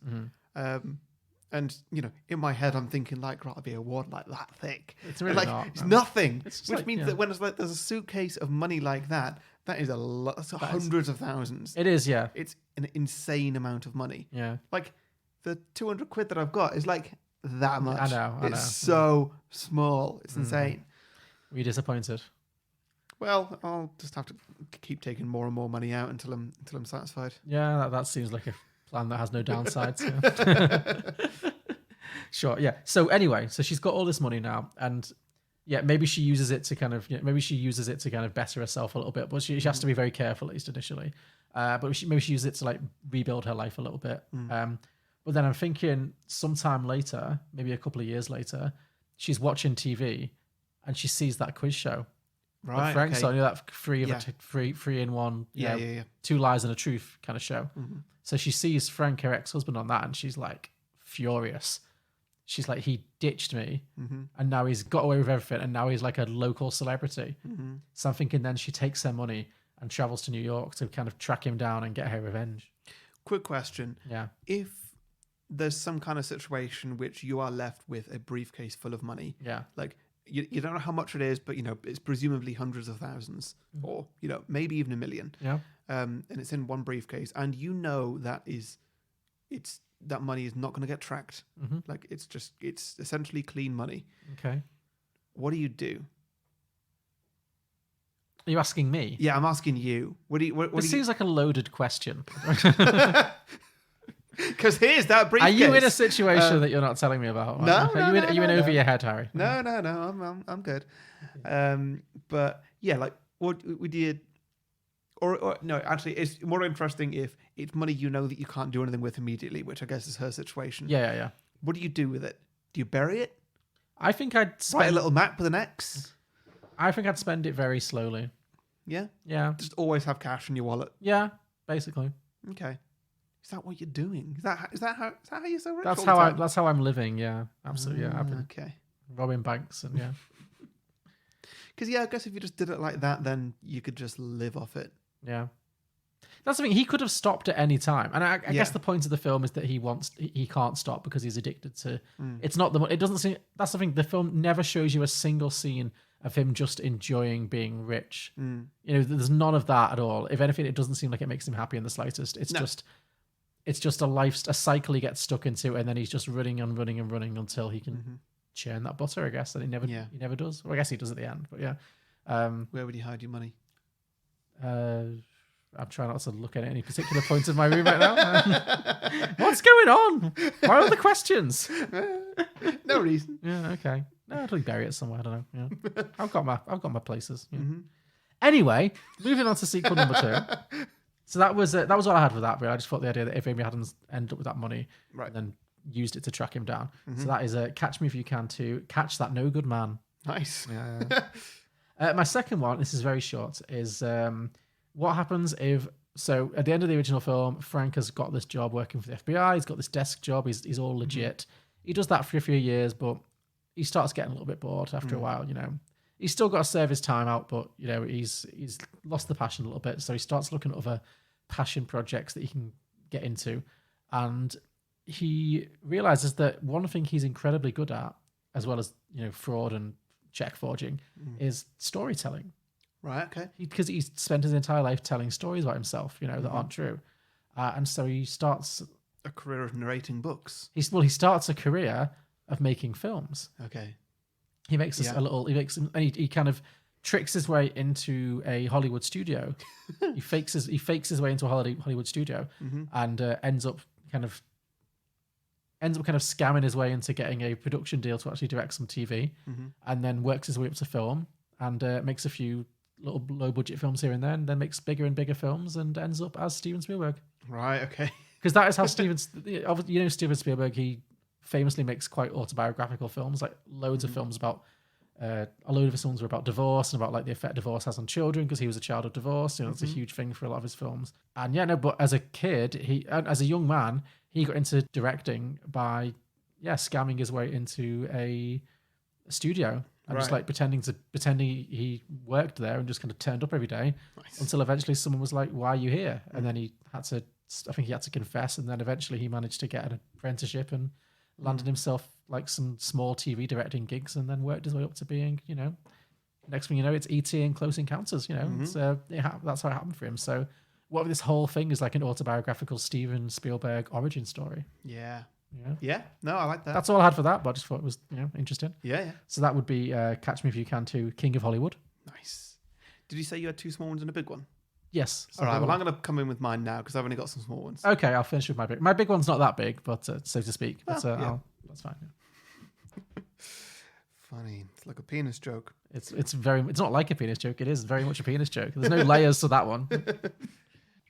Okay, well, I've got a few small ones and then a couple medium ones. Okay. So first of all, I've got to get my wordplay out. Of course, naturally. Yeah. So I've got to catch bees if you can. Catch bees if you can. So you're just a beekeeper. Yeah, basically. Okay, yeah. Bees? Catch fleas if you can. Okay, is this just are you just running through the animals now? There's very few that actually rhyme, so no. I've got catch flea if you can, as in like the bassist from the Chili Peppers. So the bassist from the Chili Peppers goes on the lam. Goes on the run. Yeah, and Tom Hanks has to chase him down. Yeah. No, I'm thinking the rest of the band. Oh, okay, it's like a Chili Peppers movie, like a Chili Peppers romp. Wow, okay. Yeah, I'd watch it. Of course you would. Let's see, catch wee if you can. Catch we if you can. Yeah. Is that a sex tape or is it just like a No, I was thinking grammatical catching small things. What are you thinking about? Oh, okay, fine. Okay. You weirdo. Catch rupees if you can. Catch rupees. Is that a Zelda game? No, I'm thinking like an Indian game show. Oh, okay. Just catch as much money as you can. Okay, sure. And last one I got there is cooch me if you can. Cooch sounds sexual. Cooch being like the Welsh word for hug or something. Oh, with the CWATH. Yeah. Oh, okay, that's cute. Okay, yeah. So that's all those. Okay, I'm glad you got that in your system. Thank you. So this one is called Catch You If I Can. Catch You If I Can. So the grammar's all over the place. Yeah, I know. It's a difficult one to say. It just throws you off because you're so used to the other one. Mm-hmm. So a fair while later, Tom Hanks is in his retirement on his FBI pension. Sure. But guess what? Government jobs actually have terrible pensions. I can well imagine. So Tommy H, he's struggling for cash. Nobody calls him Tommy H. You can't do that. No. Nobody calls Tom Hanks Tommy H. Okay. That sounds like his ill-fated rap pseudonym from the 80s, Tommy H. My name is Tommy H, and I'm here to say. Oh, great. Well, so Tommy H is struggling for cash. Mm-hmm. He's crunched the numbers, and he knows he's got enough money to last him until he's about 70. Is this actual Tom Hanks or the character in Catch Me If You Can? The character. Oh, okay, right. Yeah, he's got about enough money to last him until he's about 70. Sure. So, not enough. Mm-hmm. Maybe the divorce had some very bad contract negotiations or something like that. Okay, sure. Yeah. Either way, he's tight up. So what does he do? He looks at his skill set, everything he's picked up over his career, and he decides a life of crime will get him through. Okay, well, after all those years of being straight as an arrow, now he's going to turn to a life of crime at the age of 70. Yeah. Sure, how could it fail? Yeah, why not? So he starts forging checks. Okay. He's probably picked up a few skills. I mean, talk about shitting where you eat, but sure. Well, maybe he's feeling a bit bitter because the FBI are just giving him such a terrible pension that he's like, well, you know what? I'll give them my career and they're giving me nothing, so fuck them. Okay. He's gone rogue. Maybe. Yeah. Fair enough, Yeah. okay. So, yeah. Meanwhile, Leonardo DiCaprio has worked his way up the Lenny FBI. D. Yeah. He's worked his way up the FBI a little and is now the head of the fraud department. Okay. Oh, so this is just like a complete role reversal movie, essentially. Yes. He and his team hear word of a new criminal doing the rounds who seems to know every trick in the book when it comes to FBI protocol. Okay. He keeps slipping them at every turn because he always knows what they're going to do. Ah, okay. That's where I got to, really. Okay, I like that. So, yeah, it's a role reversal with an aged Tom Hanks as a pensionable criminal. Yeah. Could be like an Expendables. He could be like a supporting character in an Expendables movie. Yeah, totally. Yeah. So, yeah, that's all I have for that one. Cool. And then the last one I've got, which is a completely different idea, it picks up immediately after the original. So Leo, still young somehow, I don't know. He uncovers more and more evidence about this fraudster at the end of the original. Remember, they were looking at a check and just like, wow, I don't know how this guy's done it. Oh, so yeah, at the end of the film, he's helping Tom Hanks to investigate a specific, very sophisticated fraudster. Yeah. And we never really found out what that is. So this is picking that up. Okay. Yeah. But we don't see much about it. Like, they get more evidence about this fraudster, enough to actually put him behind bars. Okay. So consider that case closed. Right. But also enough to show that this guy is likely a better fraudster than Leonardo DiCaprio is. Okay. And does that kind of make him feel a little bit... Yeah, his eyes twitching. Okay, yeah. Yeah. He can't take it. he misses the days of the chase and the days of being the FBI's most wanted. Sure. So, of course, he goes back to a life of crime. But also he keeps his job at the FBI. Oh, he's a double agent. So deliberately, he's heading up the case where he's actually chasing himself. Oh, okay. I like So that. I've called it Catch Me If I Can. Catch Me If I Can. Okay, that's good. Yeah, he's living a complete double agent and having to hide that from Tom Hanks. He's obviously going to be watching him. Yeah, so I'm thinking there could be a lot of things where like, oh God, we know that this guy's going to be in Miami. So let's all go to Miami. And by him going to Miami, he's like, okay, well, now I'm here. Now I can do my little scam or whatever. He's always got to be in one Miami. step ahead of himself. Yeah. But he's got to make it believable that he's making progress on the case. Yeah. I like that. That's good. That could also be, It could be really stressful. Yeah. Like, especially if like Tom Hanks comes to just sort of see how he's getting on. And just like, yeah, well, I think we're getting close to this guy. And then like, there's no evidence anywhere because Leo can't get a moment away from Tom Hanks to do his dirty dealings.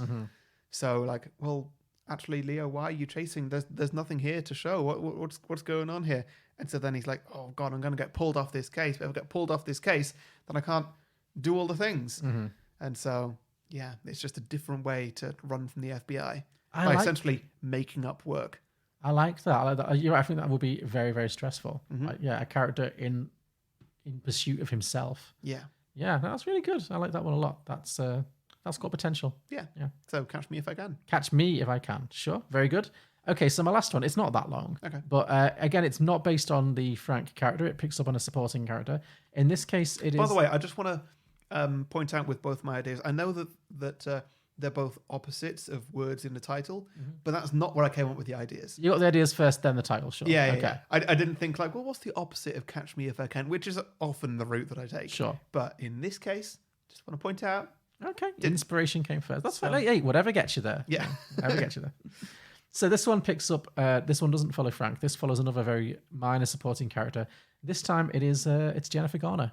Okay. Because her one scene, she's got this one scene in the original film as a prostitute who gets ripped off by Frank, and I felt really bad for her character because that's not a good day for her, you know. But also, I thought that her character. It was interesting how easily her character was ripped off, and like you said, her character as the prostitute felt like she was. It didn't feel like she was an established prostitute, if you know what I mean. It felt like she was quite naive.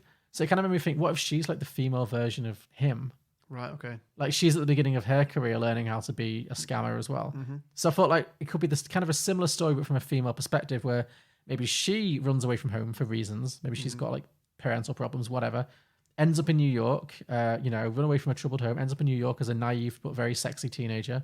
As a woman, she's got even fewer opportunities than Leo does to, make ends meet. So unfortunately, she has to turn to prostitution to survive. Right. Maybe like rather than like obviously a lot of prostitutes end up with pimps and stuff and it gets very dark. But I'm thinking maybe she's run away from like a very rich family and maybe she stole a few of her mum's like best dresses and furs and like, fancy clothes before she ran away. So she's got those at least.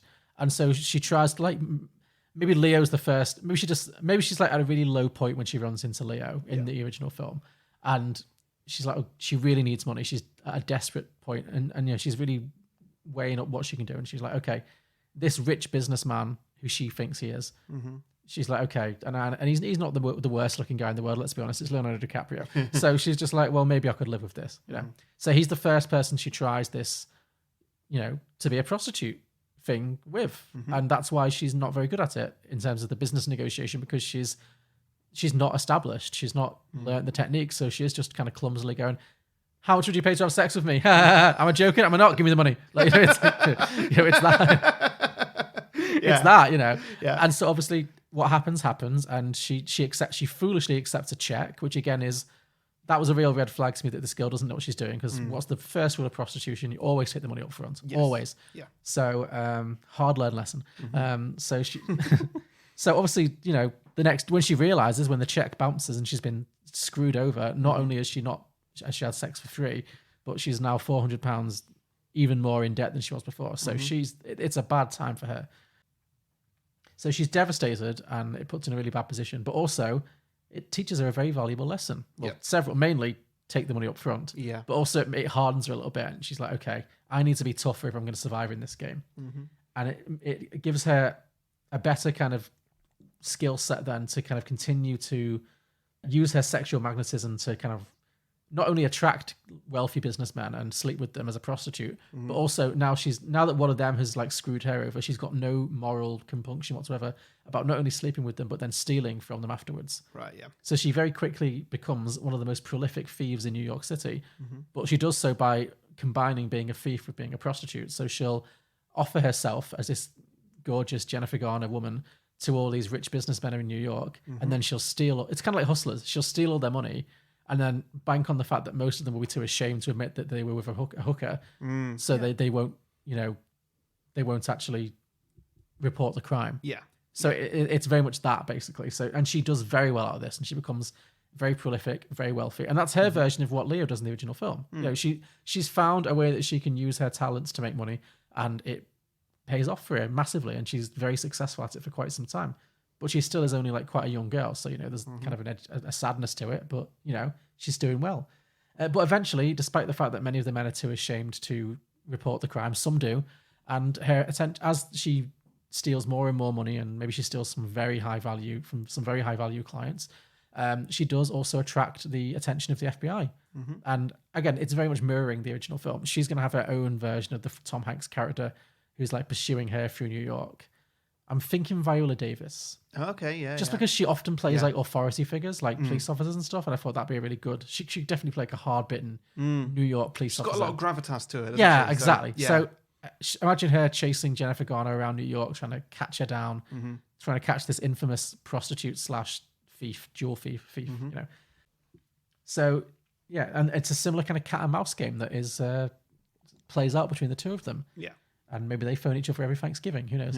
But anyway, ultimately, she is caught, just like Frank is. But in the exact same situation, Viola sees her potential.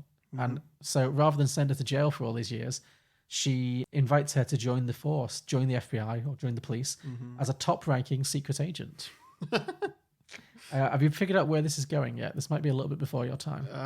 No. Do you remember why Jennifer Garner first became famous? I barely know who she is. Okay. She was on this very popular TV show, Alias. Okay. Where she played a secret agent who specialized in changing identities all the time. Right. So I'm thinking, this is the first you've heard of that show, isn't it? I think I might have actually watched an episode or two of it. I was going to say, it's not like that old. It's the kind of thing people your age probably like had their first wank to be honest. Like, it's one of those. It's a very sexy lady in a lot of like tight clothes, Okay. Anyway, whatever. Not to delve too deep into your personal life. So yeah, so I'm thinking that inspired by Alias, this character played by Jennifer Garner. I was more into 709 from Star Trek. Of course you were. Of course you were. Yeah, you like a dominatrix, don't you? Yeah. So, fine.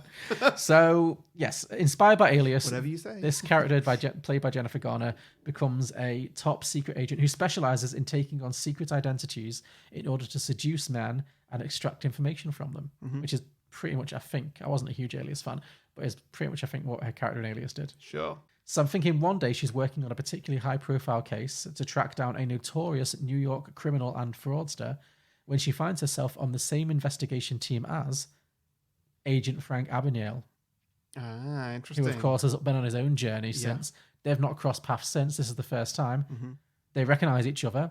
He's embarrassed. It's the prostitute just slept with many years ago. That's embarrassing for him. She is fucking furious. This is the guy. This is the fucker who stole my money all those years ago.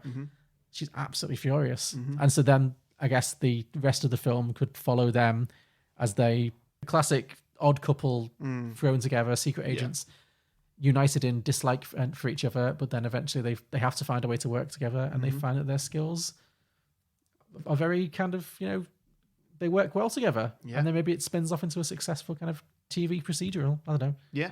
So that's what I had there anyway. I just thought, I like that. Basically same story, but from a female perspective with a heavy dose of Alias thrown in there. How would she get her money back from him? Would she steal it from him? Or? I think she'd be like, look, you owe me $1,400.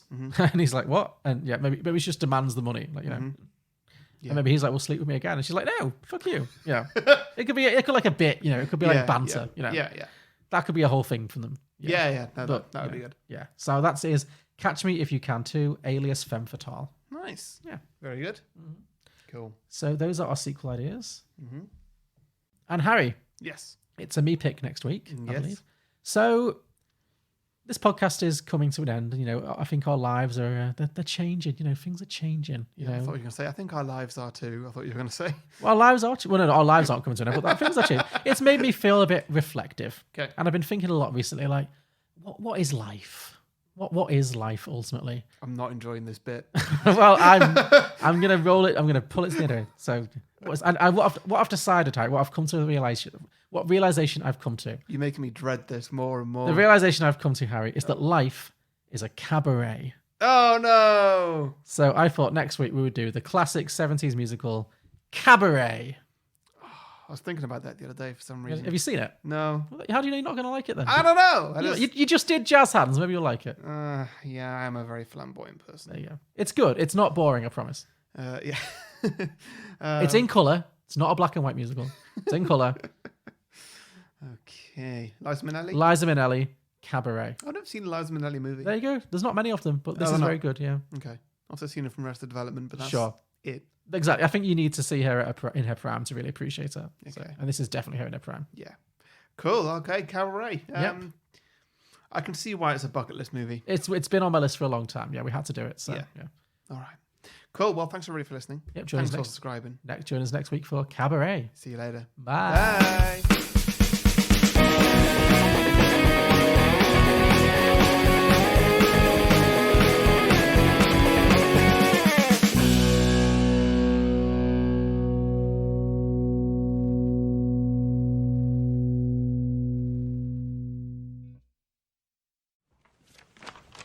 It's a cashier's check. Endorse it over to me. No, I couldn't do that.